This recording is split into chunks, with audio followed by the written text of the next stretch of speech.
But I built them because I loved Subnautica 1's vast world so much. I was so deeply immersed in it that I wanted to sort of, how can I say, decorate it, pay homage to it, colonize it, make it mine.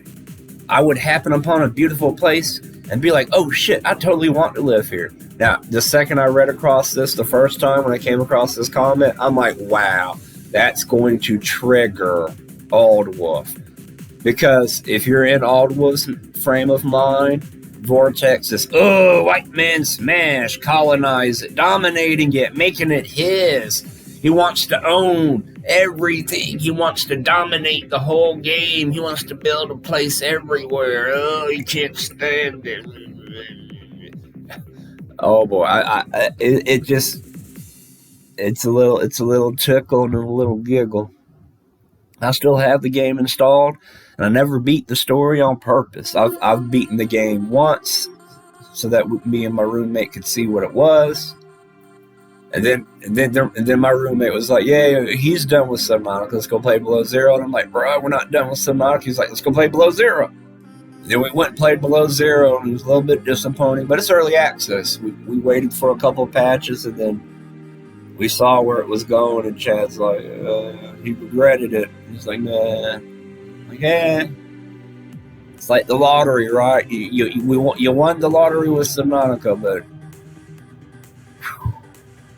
you wasted a lot of money. You lost the lottery with Below Zero. If Subnautica's winning the lottery, Below Zero is getting robbed and losing money.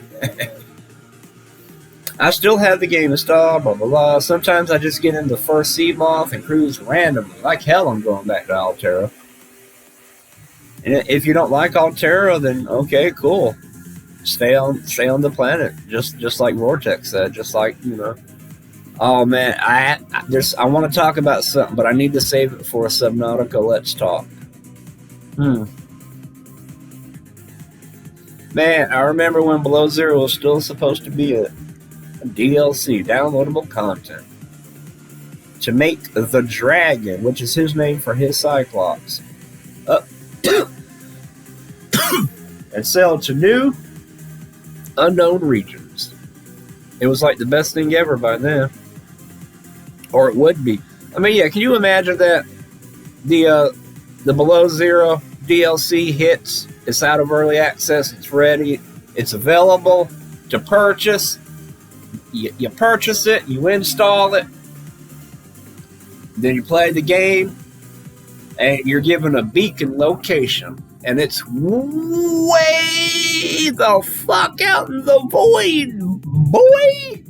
I mean, let's say like 8,000 meters out, pretty much at the end of the game's rendering capability, out in the void path. You're like, you know what? You get a certain distance horizontally away from the center of the map. I'd say about 4,000 something meters away horizontally.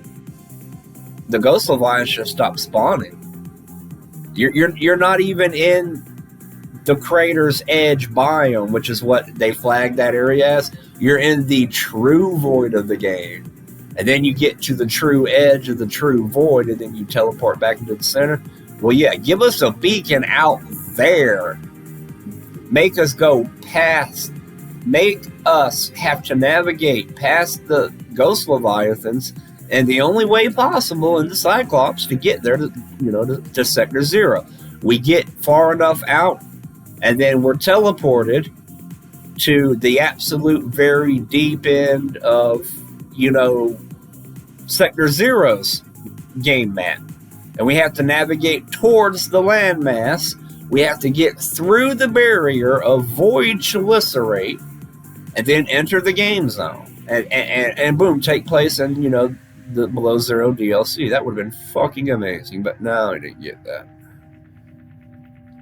Nah. And the corral's been cured, so the void shouldn't be the void anymore. Fish and plant life, plankton, blooms should be able to move out into the void now. The fact that there's even life in Sector Zero right now is only because the corral is gone. I don't know how there was life in Sector Zero the past 1,000 years while the Coral was active, before Enzyme 42 was completely released by the young, virile Sea Emperor Leviathan juveniles with that strong protein chain. Bless the old sea mama's heart, but man, her Enzyme 42 was diluted. It was weak. It wasn't that good stuff. She had that midge. Her young boys, they had that loud. They had that good shit. Man, they started selling that good shit on the market, and the Coral was gone. Okay, y'all just ignore that analogy I just made.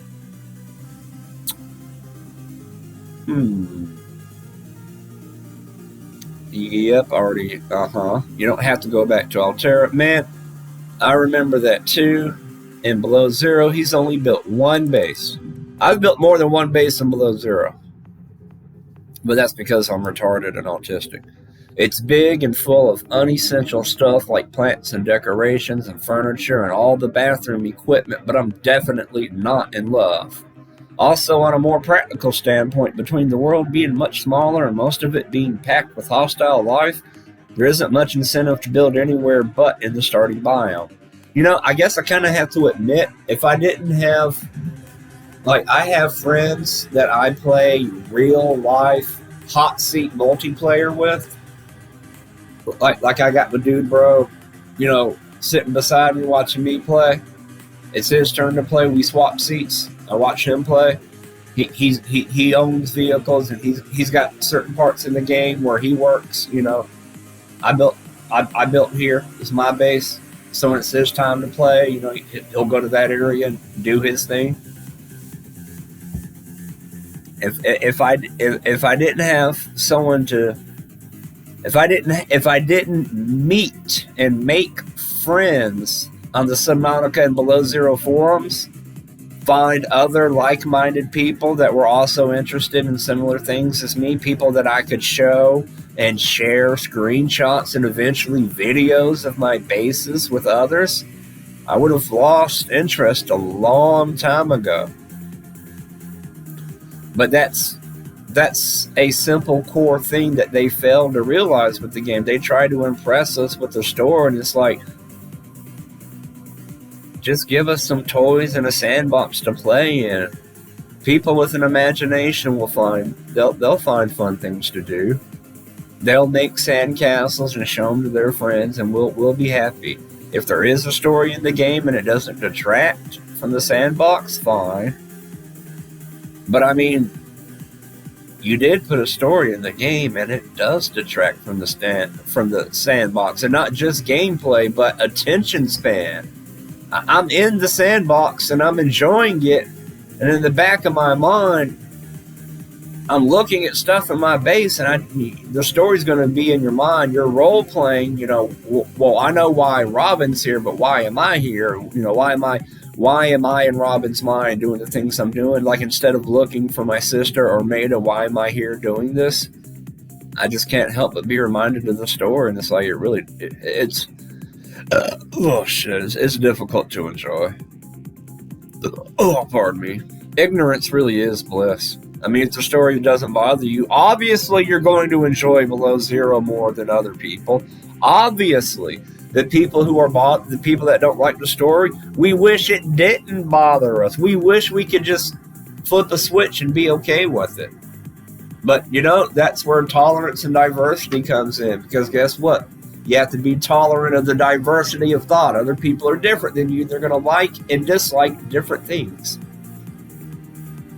Oh, got a good old post from Auldwolf. Now, I'm going to skim this. I don't see any racism in it. No unga bunga white man smash. Interesting. On top of what's already been suggested, we can build bases on top of icy land masses now. You know, we can build bases on the mountain island and the floating island in Subnautica if you wanted. That's nothing new. That was really exciting to me. I absolutely love that it would create stairs for hatches. Cool. Yeah. Oh, man. Shit. I'm just going to go to the next video.